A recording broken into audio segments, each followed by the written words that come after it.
दोस्तों हम बात करेंगे इस वक्त कश्मीर को लेके। इंडिया के अंदर ये बात की जा रही है कि पाकिस्तान के जनरल आसिम मुनीर ने इंडिया को प्रोवोक किया है, कश्मीर के अंदर होने वाली दहशतगर्दी को लेजिटिमेट स्ट्रगल का नाम दिया है। अगर हम बात करें जनरल आसिम मुनीर के बयान की तो आपके साथ शेयर करते हैं, जरा आप सुनिए।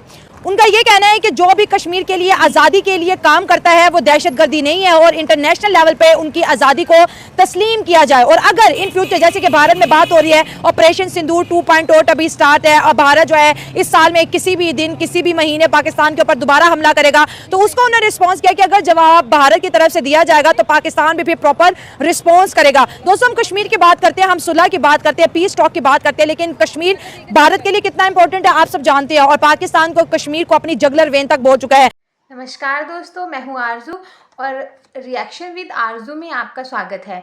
तो आज हम बात कर रहे हैं कि पाकिस्तान के फील्ड मार्शल आसिम मुनीर ने अपने एक स्टेटमेंट में कहा है कि भाई कश्मीर में जो भी दहशतगर्दी हो रही है वो कश्मीरियों की तरफ से एक लेगिमेंट है। अगर कश्मीर में भारत से आज़ादी के लिए कोई भी दहशतगर्दी हो रही है तो वो सही है।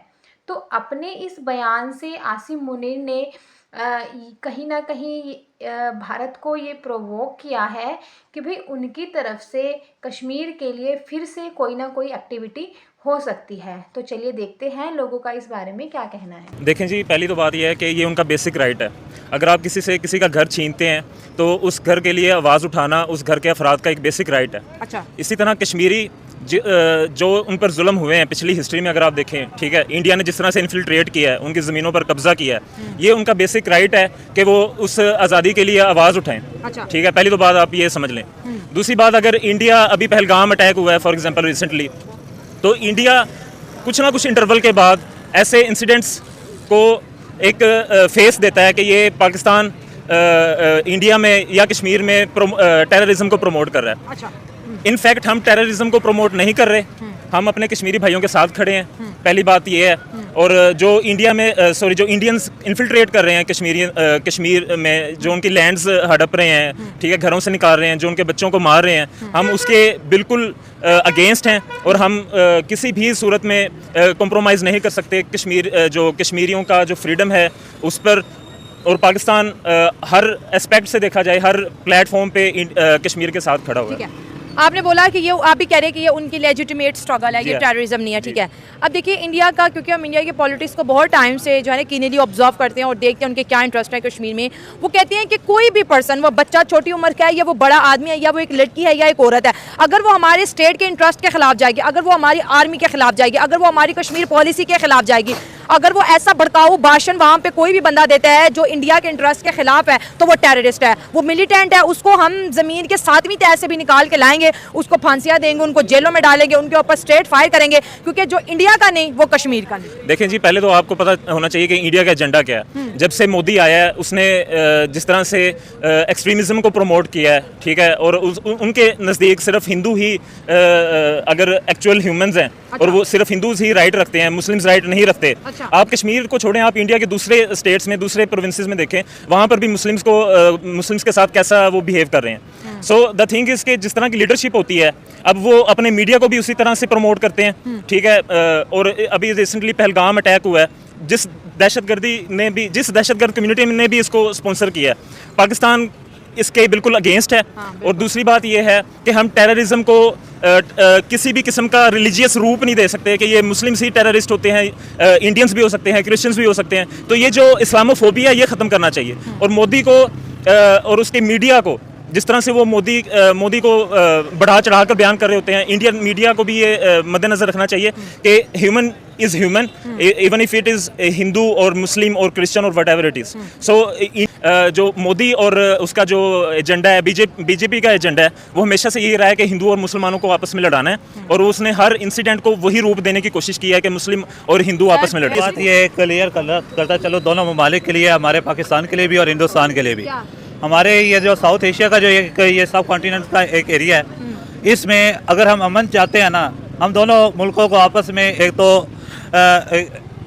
दोस्ती कर लेनी चाहिए, दूसरा और ये कश्मीर का इशू हमें बैठ के और मुज़ाकरात के अंदर रिजॉल्व कर लेना चाहिए। ठीक हो गया। और दूसरा, क्योंकि ना जी जो हमने जो एक इसी इशू की वजह से हमारे इस खित्ते की तरफ कोई आप देख ले कोई तरक्की नहीं हो रही। हम दोनों ममालिक की मईशत हमारी खाली एक ही इसी वजह से हम अब ख़राब कर रहे हैं कि मसला कश्मीर है और दूसरा हम आपस में ही झड़पें करते हैं। तो यार कौन पड़ोसी मुल्क आपस में झड़ता है? ऐसे कैसे हो सकता है?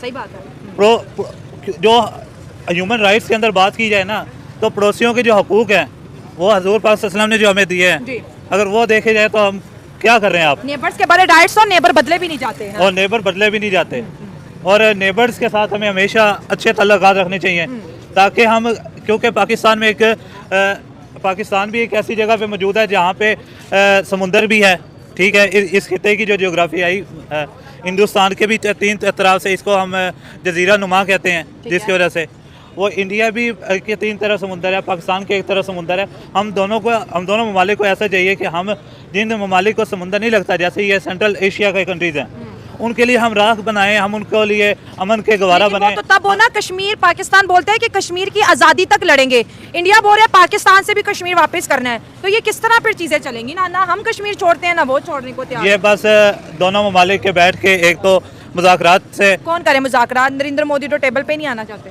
नरेंद्र मोदी को भी चाहिए कि वो तो अब उसकी खुद हुकूमत खत्म होने वाली है। अभी तो आया, अभी 5 साल तो रहेगा। कोई नहीं, अब वो 5 साल कोई नहीं रहेगा वो, कि जिस तरह के उसके हालात चल रहे हैं। जो कोई वजीफा पड़ा हुआ है? नहीं वजीफा नहीं पड़ा हुआ। हाँ। वो जिस तरह के उसके हालात चल रहे हैं ना, हाँ। कि जो चीज़ भी हिंदुस्तान में वो खुद करता है ना, वो सारे का सारा ब्लेम पाकिस्तान पे डाल देता है। हाँ। अब जैसे ही पहलगाम वाला वाकया, उसमें भी इसने पाकिस्तान को, अब वो जो पुलवामा का जो वाकया हुआ था वो भी पाकिस्तान, वो भी पाकिस्तान इंडिया के लिए बड़ा इजी टारगेट है, पाकिस्तान पे डाल दो है। हाँ, तो पाकिस्तान फिर किस पे डाले? पाकिस्तान के अंदर जो भी होते हैं वो एक तो ये टेररिज्म के होते हैं, ठीक है, और दूसरा पाकिस्तान की तरफ से शुरू के अंदर कोई हमला नहीं होता, वहाँ से शुरू होता है और हम उसको बंद करते हैं कि भाई बंदे के बच्चे बन जाओ, वरना हम आपको बता देंगे क्या चीज़ है। अच्छा, हाँ। जैसे ये पिछले दिनों जो वार चल रही थी, उसमें हमारे जो सरगोदा के शहीद हैं, उन्होंने बहुत अच्छा उनकी कारकर्दगी रही है। उन्होंने तकरीबन दर्जनों के हिसाब से उनकी बेसिस तबाह की हैं। उनके इलेक्ट्रिक सिस्टम एक तबाह हुआ है, सुनने में आया था मेरे अकॉर्डिंग टू डाटा कलेक्शन। तो और भी क्या कहते हैं, जैसे किसी सोए शेर को जगाया जाता है ना, इंडिया हमेशा वो काम करता रहा। 1965 के अंदर भी उसने वही काम किया, मतलब 1948 में भी उसने वही काम किया, 1971 में भी वही काम किया, 1998 में भी उसने वही काम किया, 2000 के अंदर भी उसने वही काम किया। अब जो लास्ट जो गुजरा है उसमें भी उसने सोए हुए शेर को जगाया। फिर जब शेर भड़क उठता है फिर वो फिर भाग जाते हैं अमेरिका कि हमारी अब जंग बंदी कराओ। अच्छा, तो फिर अमेरिका दरमियान में आ जाता है, वरना तो ये अमेरिका दरमियान में ना आए ना तो हमने कश्मीर हमने आज़ाद करा लेना। तो ऐसा लगता है कि पाकिस्तान के लोग इंडियन कश्मीर को अच्छे से नहीं जान पाए हैं। उनका कहना है कि भारत में जो भी अटैक्स हुए हैं, चाहे वो पुलवामा में हो या फिर पहलगाम में हो, उनकी गवर्नमेंट ने ये सब वोट के एजेंडे के अकॉर्डिंग किया है। लेकिन इन रियलिटी भारत का जो कश्मीर है वो पाकिस्तान के कश्मीर से ज़्यादा डेवलप्ड है। वहाँ पर धारा 370 हटने के बाद से डेवलपमेंट की सही शुरुआत हुई है। अब वहाँ पर बेहतर फैसिलिटीज़ हैं, अच्छी सड़कें हैं, एम्स जैसे बड़े हॉस्पिटल्स हैं, तो टूरिज़्म को प्रमोट किया जा रहा है। ये सब फैसिलिटीज़ वहाँ प्रोवाइड करवाई जा रही है। G20 जैसी समिट ऑर्गेनाइज करवाई जा रही है। तो ऐसे में क्यों इंडियन गवर्नमेंट वहाँ टूरिज़्म करेगी? ये सब पाकिस्तान के जो गवर्नमेंट है, पाकिस्तान के जो जनरल हैं आसिम मुनीर जी, उनके जो प्रोवोकिंग स्टेटमेंट दी है उसके बाद से शुरू हुआ है। उन्होंने अपने स्टेटमेंट में क्लियरली बोला है कि कश्मीर को अलग करने के लिए वो जल्दी से जल्दी काम शुरू करेंगे।